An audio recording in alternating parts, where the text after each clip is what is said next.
Ministarstvo zdravlja Republike Srbije svakoga dana u 2 termina saopštava podatke o broju inficiranih i o broju obolelih stanovnika od koronavirusa.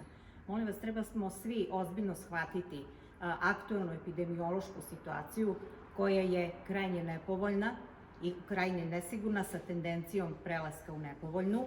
I što se tiče našeg Pirotskog okruga, možemo reći da oprez stanovnika kada su u pitanju preventivne mere koje moraju svakodnevno biti na snazi, mora biti na zavidnom nivou.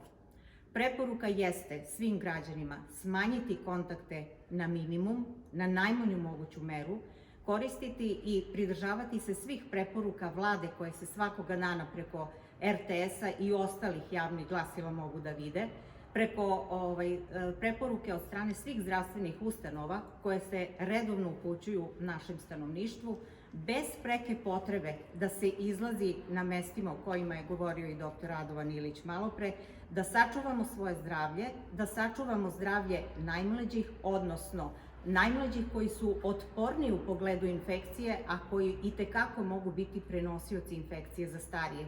Target ili ciljna populacija koja je izložena najvećem riziku od oboljevanja jesu starije stanovništvo, ljudi stariji od 65 godina, zato je preporuka mladima da što manje izlaze iz svojih kuća, jer zbog neke blage kliničke slike ili zbog simptoma koji apsolutno ne postoje, ne znači da oni nisu potencijalni prenosioci ovog virusa.